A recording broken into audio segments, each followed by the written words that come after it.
రేవంత్ రెడ్డి పాలనలో రాష్ట్రం దివాలా తీసిందని మాజీ మంత్రి ఎర్రబెల్లి దయాకర్ రావు విమర్శించారు. దమ్ముంటే వెంటనే స్థానిక ఎన్నికలు పెట్టాలని డిమాండ్ చేశారు. ప్రభుత్వాన్ని ప్రశ్నిస్తున్న కౌశిక్ రెడ్డిపై కేసులు పెట్టడం ఇదే మొదటిసారి కాదని గుర్తు చేశారు. ఏప్రిల్లో కేసు పెట్టారని, సాక్ష్యాలు లేకపోవడం వల్ల ఇన్ని రోజులు కాలయాపన చేశారన్నారు. కేసు పెట్టిన వ్యక్తిపై అనేక ఆరోపణలున్నాయన్నారు. రేవంత్ రెడ్డి స్థాయిలో ఒత్తిడి తెచ్చి కౌశిక్ రెడ్డిని ఇబ్బంది పెడుతున్నారన్నారు. కేసీఆర్, కేటీఆర్ పై కూడా అక్రమ కేసులు పెట్టి ఇబ్బంది పెడుతున్నారని మండిపడ్డారు. ఇది కేసులు గతంలో ఏప్రిల్నే పెట్టారు, అనుకున్న సాక్ష్యాలు లేవనే దాని మీద దాన్ని పక్క పెట్టారు. ఈ మధ్యలో కేసు పెట్టిన ఆయనే మన వరంగల్ జిల్లా వాసి ఆయనే. నేను అనొద్దు కానీ ఆయన మీద చీటింగ్ కేసులు, తప్పుడు కేసులు, 100 కేసులు ఉన్నాయి. ల్యాండ్ మ్యాఫే కానీ, అబద్దాలని కానీ ఎన్నో కేసెస్ ఉన్నాయి.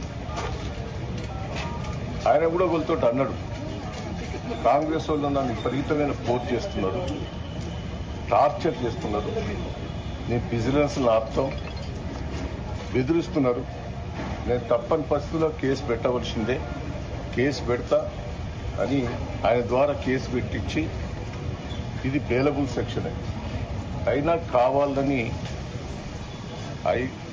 రేవంత్ రెడ్డి దగ్గర నుంచి పై లెవెల్లో ఫోర్స్ చేసి ఈ కేసు పెట్టి కౌశిక్ రెడ్డిని ఇబ్బంది పెట్టాలని ప్రయత్నం చేస్తున్నారు. నేను ఒకటే అంటున్నా, ఇప్పటికీ కాళేశ్వరం మీద విచారణ పేరు మీద హరీష్ రావు గారు పిలిచారు, కేసీఆర్ గారు పిలిచారు, అదే తిరిగా కేటీఆర్ గారిని వేరే దాంట్లో వాళ్ళని పిలిచారు. ఇట్లా ఎవరైతే గట్టిగా మాట్లాడతారో ఏదో రూపంగా కేసు పెట్టి ఇబ్బంది పెట్టాలని, ఫోన్ ట్యాపింగ్ లోపల కొంతమంది నిలిపేయాలని ప్రయత్నం చేస్తున్నారు. దేనికైనా ఎదుర్కొనేందుకు సిద్ధంగా ఉన్నారు.